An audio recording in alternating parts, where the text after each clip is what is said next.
Work-related stress accounts for over 120,000 deaths per year. And many experts are trying to bring awareness to concerns of workplace conditions that can lead to hypertension, aneurysm, and stress-related strokes among employees. And joining me now is Dr. Peter Schnall, founder of the Center for Social Epidemiology, based here in Los Angeles. And Dr. Schnall has spent the last 4 decades studying workplace conditions. And also Dr. Marnie Dobson, director of the Center's Health Work Campaign, who has been studying stress for over 20 years. Thank you both for joining me today. I'll tell you what, not a lot of stress for you when we're talking about location, getting here, a nice, easy little drive. And I appreciate you taking time. I'm going to start with you, Dr. Schnall here. What inspired the creation of the Center for Social Epidemiology? Break it down for us a little bit. So when I left my training program at Albert Einstein, I went to work at the Dr. Martin Luther King Health Center in the South Bronx. I have found that a lot of the patients that I had to take care of as an internist were people with high blood pressure. And my job was to manage their hypertension. And I learned, to my surprise, and it changed my view about the practice of medicine entirely, that many of my patients, when they left with their medications in their pocket, returned months later and didn't have high blood pressure anymore. And this was an astounding factor because everything I'd learned in medicine was that hypertension was a chronic illness, and once you were diagnosed with hypertension, you were going to have hypertension your whole life, and you needed to take medication your whole life. And when I realized that many of my patients didn't have a chronic disease, but in fact had fluctuations in their blood pressure, I started to think about, well, why was their blood pressure varying? And what was it about their environments or about themselves that made differences? And that's what led to this idea of the Center for Social Epidemiology as a place where we can have a repository of the research findings, the things that we have learned about high blood pressure, how high blood pressure is a disease of modern society.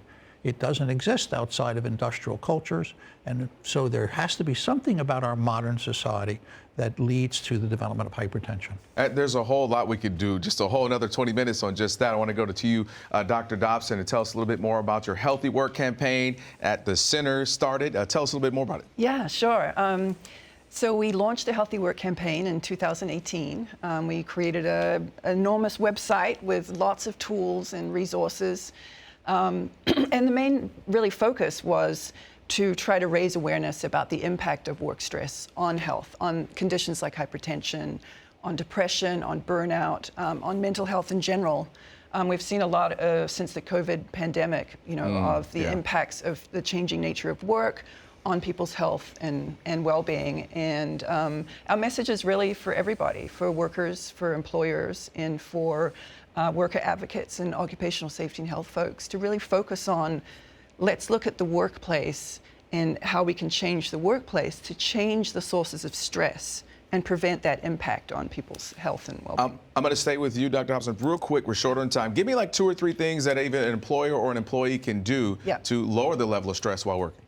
Well, one of the important things is really thinking about this not just as an individual issue. They really have to work collectively. Workers, working people, working together can make big changes at work. And for employers, it's really understanding that stress impacts productivity as well as worker health. And if you really want a healthy and sustainable business, it's really important to focus on employee work stress and the working conditions that cause them. And I'll glass with you, Dr. Schnall. Website, folks are going to say, hey, I want to learn more about this. Maybe I have hypertension and I want to find out ways I can get rid of that. Where can they get these resources? So they can come to our website. There's sections for individuals where they can both assess their work stressors and find out what problems they're having at work. And then there are, for each of the stressors that they identify through a survey that we have online, they can be referred to a section of our website which has materials, ideas about how they can go about making changes. We have that website right there on your screen, healthywork.org. Make sure you check them out. Thank you, Dr. Dobson, Dr. Schnall. Thank you so much. We appreciate it. A whole lot of folks can learn some good stuff from this. Thank you. Time now for a look at what's happening in our community. Brought to you by the law offices of Jacob and Ronnie and your team at calljacob.com.